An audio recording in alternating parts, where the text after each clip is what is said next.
Hello and welcome to FPL Mate, your best mate for fantasy Premier League content for the 2021-22 season. My name is Dan and today we are back to normal content, our regularly scheduled content with a buy, sell, keep, avoid episode for Game Week 8. Very exciting stuff indeed. If you're getting stuck back in, I'm sure a lot of you guys are fed up of the international break and ready for some FPL. I certainly am, so hopefully we're going to help you out with some stuff today. Of course, if you are excited to get back into the football, please do leave a like on the video and of course subscribe if you're new around here. Hashtag road to 100k. We are well on our way. But before we go any further, just a quick word from our regular sponsor today, which is of course OneFootball. Now, those of you who don't know what OneFootball is, it's a great app/website for all things football. I personally use OneFootball, the mobile app, to check up on lineups, check out on scores. You know, particularly with all these international games going on, I do like to keep a good knowledge of who's winning, who's doing well around the world of football. So it's really useful for those games that I'm not necessarily watching, but I want to keep tabs on who's starting, who is playing well, who's scoring, who is dominating games.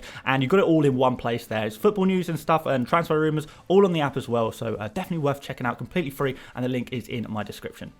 So how does buy, sell, keep, avoid work? Well, buys are players you probably don't have but should consider bringing in. Sells are players you probably have but should consider removing from your teams. Keeps are players you probably have but you might be thinking about removing them. I think you should keep them. And finally, avoids are players that are pretty hyped up right now. A lot of people are bringing in these players, but I actually think you should avoid these players. Potential traps there as well. And there's definitely one fun avoid that I'm saving for the end of this video that may be a little bit controversial, but hopefully you're going to at least hear me out and maybe you'll agree with me, maybe you won't. But that's what the fun of buy, sell, keep, avoid is all about, I think. But without further ado, let's have a look at some buys. So our first buy is Heung-min Son. I wanted to include a fairly exciting player, I guess, in this category this week. I know a lot of people are having a major reshuffle of their squads over the international break, and with Son grabbing 10 points in the last game with 2 assists, it's probably going to be pretty easy for me to convince you that this guy is a good buy. But it seems kind of like Son has been a little bit overlooked so far this season, and I know I'm personally guilty of overlooking him as well, particularly since Game Week 1. I know I initially wanted to get him in my Game Week 1 squad. I wasn't really able to do that with the budget that we had, but now is a really good opportunity. Now we've kind of identified some cheaper options. It's a good opportunity now to actually be able to get Son into our teams. But I think a lot of people have overlooked him, like I say, and I think that's partially because Spurs have just been so bad right now. We've kind of written off Spurs entirely, but Son has actually been a bit of a shining beacon for them in FPL terms. So, for example, did you know that Son is the 8th highest scorer in FPL so far this season, despite only having played 6 out of 7 games? And in those 6 games, did you know he already has 3 goals and 2 assists? Pretty good, right?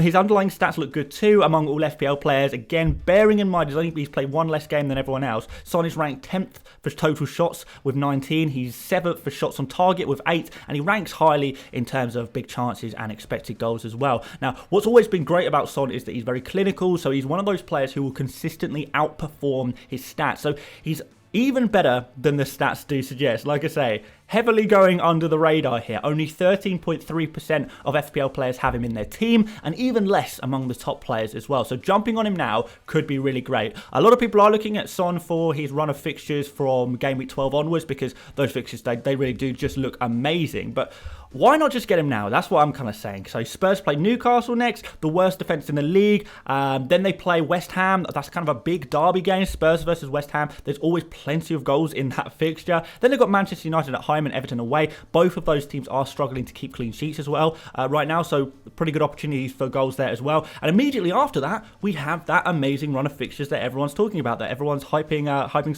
Son up for. So I'm kind of saying, why not now? Why not go from now? Cast aside our preconceptions about Spurs and focus instead on the player. Focus on the FPL legend that is Heung-min Son.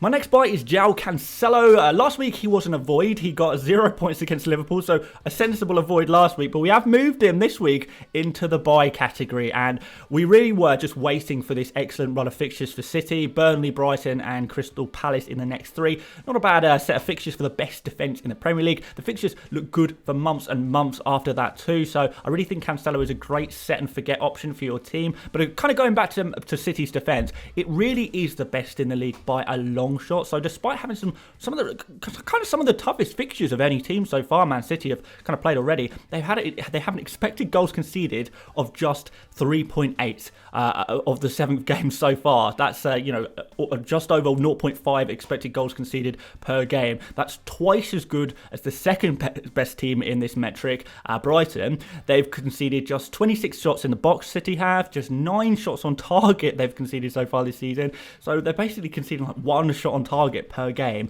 and they've just conceded just 5 big chances all season as well. So no wonder they've already kept 5 clean sheets in 7. They are head and shoulders above every other team defensively, which is why now that they've got these tough games out of the way, Chelsea and Liverpool, the last 2 fixtures they played, we really do want to invest in the Man City defence. Now I know a lot of people are kind of talking about Chelsea defence, but honestly everything is pointing towards City being the defence to target right now. And of the City defenders, Cancelo has the highest ceiling by a long shot. He plays in an advanced, almost midfield position. He creates just as many chances, takes on just as many shots as some of the forwards and the midfielders. It's kind of no wonder that he's the 4th highest point scorer in FPL right now. And honestly, I expect him to do even better now that City have had this beautiful fixture swing. I'm even tempted to double up on the City defence myself. So Cancelo, a definite buy for you this week.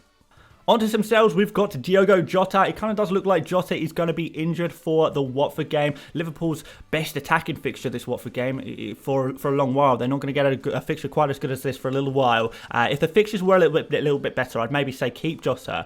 If Jota kind of wasn't so much of a rotation risk player, I also would probably say keep him as well. I do love him as an FPL asset, but with the injury, I think the negatives have finally outweighed the positives when it comes to this guy. And for those of you with him in your team, I think this could be possibly one of your priority transfer moves out in Gameweek 8. Now, the good news is there's plenty of great replacements for Jota because he's injured. We do need to replace him for this game week, and there are some good options we can go for. So we've talked about Son already. If you can afford to do that, absolutely go for it. If not, you've kind of got the high risk, high reward players like Foden and Grealish if you want to take advantage of those City fixtures. We've got players like Mbeumo, who doesn't look great for this week, but is an awesome pick thereafter. We've got Saka, Bernardo Silva, and I haven't even mentioned the Everton midfielders yet, partially because I don't rate them that highly, but we will get to that later. My point is, there are a lot of options for you guys. Some involve saving you a little bit of money too, so you could kind of restructure your squad maybe a little bit. So this could really be a great move for you to remove Jota from your team.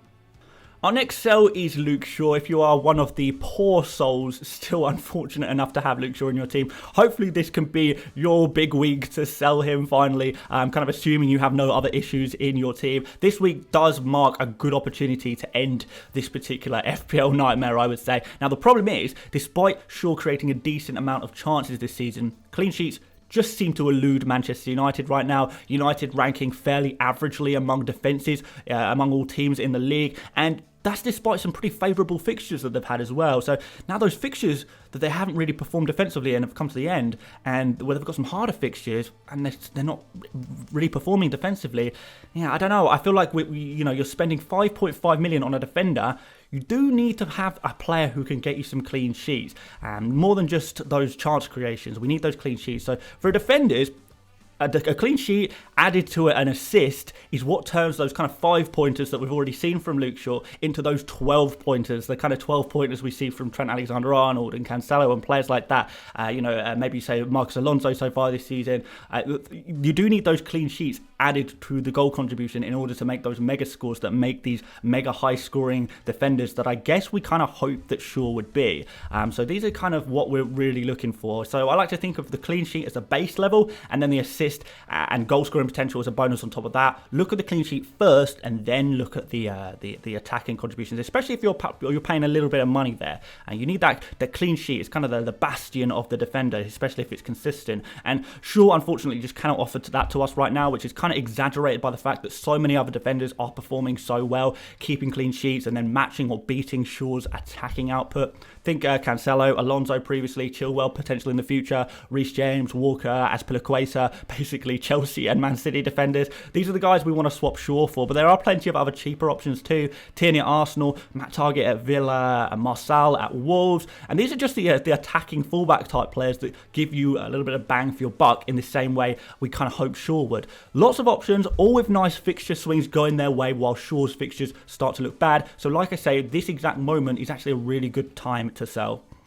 On to some keeps. We'll start off with Trent Alexander-Arnold. Now, guys, I've got some good news for you. It does look like Trent is available for Game Week 8. I say this is great news, though it's probably not such great news for the 170,000 FPL managers who have already sold Trent this game week. Yes, Trent is the second most sold player already this game week. Perhaps a healthy reminder to some people, maybe not to rush your transfers, particularly on a long international break. So with that, and the people who sold him last game week, what we have now is an amazing situation for those of you who still have Trent in your team, and a wonderful opportunity really to keep one of the star FPL assets of the last few years at a time where he's the most differential he has been in a very, very long time. Trent he's not like a proper differential right now, but he's about as close as a player like this can get to being a differential, because his ownership is never really going to get lower than 20-15%, but it is pretty low right now.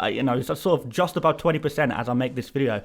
His ownership is getting really, really low, which is a great opportunity for you guys. Yeah, a huge dub, really. But the fixtures, they're not amazing, but they're good enough for a team like Liverpool. They can keep some clean sheets. They're still going to score some goals. Trent, I think we can still confidently call the most creative player in the league. Since he's missed 2 games this season through illness and injury, he isn't on top in terms of sheer numbers anymore. He still ranks among the top few in various metrics, but not top. But if we go per appearance, he's the undisputed creative GOAT of the Premier League. So 4.2 key passes per game, almost an entire key pass better than the second best, which is Bruno. 0.8 big chances created per game, and 0.49 expected assists per game. Top among all Premier League players in all of those stats. He's also got 2.2 shots per game, which is better than any other defender aside from Chilwell, who's only played 1 game so far. I just feel like he's the ultimate FPL asset, and he's about to play Watford, and you're going to seriously regret it if you remove him from your team right now, so keep him.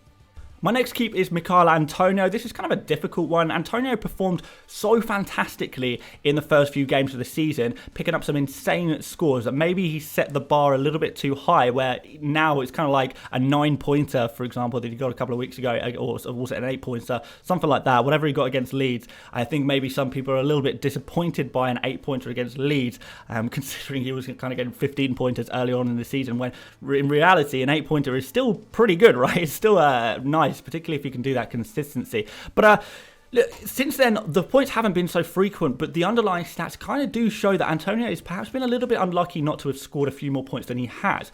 So, for example, Antonio in his last 3 games, he's taken 11 shots, 10 in the box, 2 big chances. That's amounted to 1.44 worth of XG. During that time, he's only scored once, so he's slightly underperforming. He's not a player that typically underperforms over a long period of time. He usually actually overperforms over a slightly long period of time. We expect him to be a little bit more clinical than that, potentially pick up a second goal during that period. As for creativity, which has been consistently, it's been really top tier this season for Antonio. His teammates perhaps have maybe not been quite as clinical during the 8 key passes and 1 big chance he's created in the past 3. He's got an expected assists of 1.04 in his last 3 games, 0 assists. So if he had an assist, his points total over the last 3 might look a little bit more similar than his what he did in these first 3 fixtures, right? So the underlying stats still look good and still look amazing if you expect, if you kind of extend the data back to Game Week 1, he looks amazing overall. Do you look at this player as a player in good form? Probably, and form probably should be prioritised over fixtures when we're talking about top quality attackers, which is kind of relevant because the fixtures are pretty bad in the medium term, though I do think there could be some goals against Everton and Spurs for Antonio. Overall, I think the uncertainty makes me think that he's a keep. See how he kind of performs against Everton and Spurs. If he continues to perform, then you could probably keep him for a little bit longer than that through the rough fixtures, knowing that he will continue to pick up points regardless because of that form. And if not, you can kind of reevaluate the situation in a couple of weeks. But for now, to me at least, he's a keep.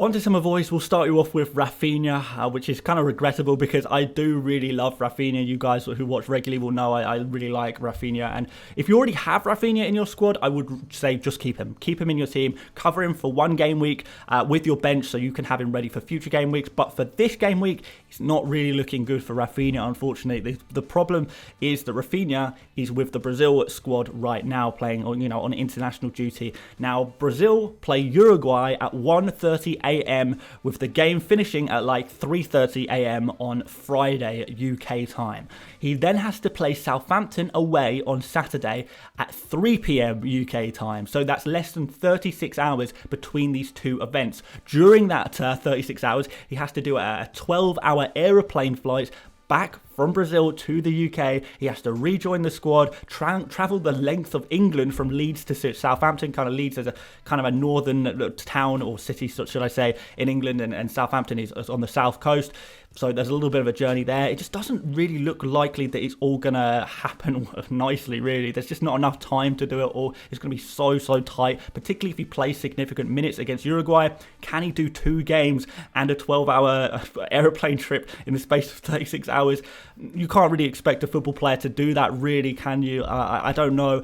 Other Premier League managers have kind of already confirmed that their Brazilian players won't be playing during Gameweek 8, so it's really not looking good for Rafinha. Yes, there's a chance he plays, but it is incredibly unlikely. So it really is a bad idea to transfer him in for this week unless we get some other revolutionary news, I guess. But since you might think that's actually kind of obvious to not transfer Rafinha in, and I do think it's obvious to not transfer Rafinha in, but since the FPL website hasn't mentioned any of this, many people don't know about Rafinha's Brazil situation. So much so that Rafinha is actually the 5th most transferred in player of the game week. And I don't want you guys to fall into the same trap because the information isn't easily available on the FPL app or website. Again, if you do have Rafinha, I would keep him and cover him for one game week. If you don't have him, don't even think about buying him this week because it's so unlikely that he's going to play.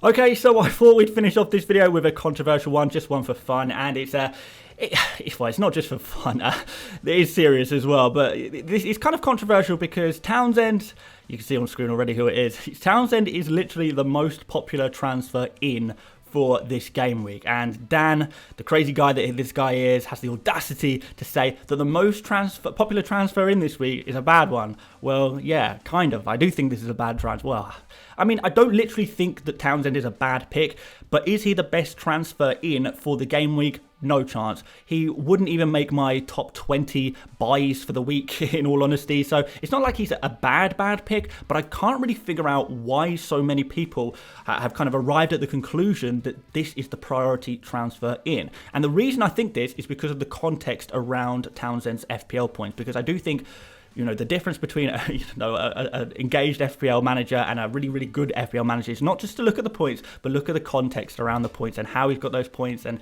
what might change and what might be different in the future. And there's a lot of things that could be different in the future. So far, right, Townsend has scored against Burnley, Norwich and Manchester United. The upcoming fixtures are far more difficult than that. Watford, the only easy fixture, I would say, over Everton's next 11 game weeks. The rest of the fixtures are actually quite difficult indeed. We've also got Everton's injuries. They've been without DCL, Calvert-Lewin that is.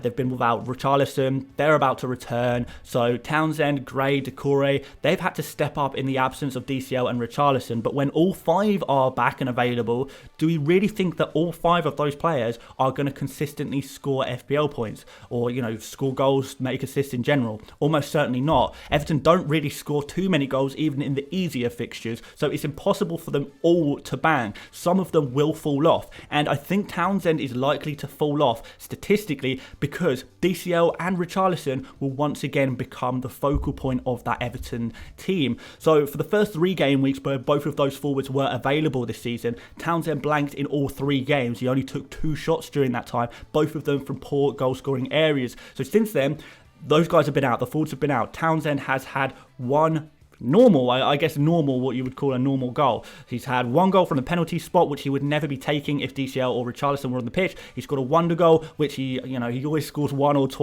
or twice a year. So the goals, to me, don't look sustainable. And like I say, the focus is going to completely shift when the forwards are back. I do think Townsend still will chip in with the occasional goal or assist, but if you're expecting him to continue with the 10-point hauls that he's kind of scored over the past 4 game weeks, with DCL and Richarlison back in the team, he's going to be no longer on penalties. He's potentially going to be rotated out occasionally. We know that we often see kind of Richarlison playing on the right side of midfield, which is going to take up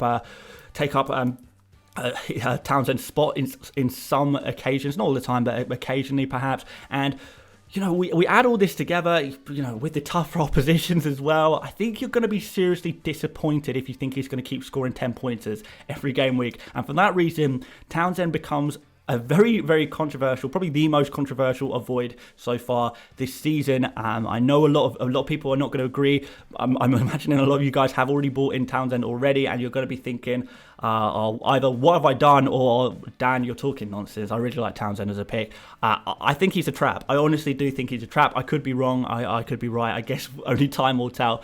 But hopefully I've convinced a few of you guys at least that maybe Townsend is not the dream boat that we all want to go for. So, in conclusion, now is a great time to grab some Man City defenders for the long term. Shaw is the most obvious player to take out if you still have him, though Marcus Alonso could also make way. Trent is a huge keep, and if you have him, you should consider yourself at a serious advantage over other FPL players right now. Antonio is a keep for now as well. And I guess avoid those cheap Everton midfielders, as I have a suspicion they may be a little bit too good to be true. As always, I do recommend Mbumo at a similar price to those Everton guys. He looks like a great long-term option. And there we have it. Buy, sell, keep, avoid done for Game Week 8. I hope you did enjoy this video. If you did, please do leave a like. Please do also subscribe if you want more content like this, more FPL content on your screens every single day. I'll try and help you out to the best of my ability. Do let me know what you thought of all my buys, sell, keeps, and avoids. I'm particularly interested to hear what you say about Townsend. I don't know. I personally can't see him continuing this form. Maybe some of you guys disagree. Maybe some of you guys can convince me that maybe he is a good buy. I'm really interested to hear your thoughts, of course. But aside from that, guys, thank you so much for watching. We'll see you on some future videos this week, and I'll see you later, mates. Bye-bye.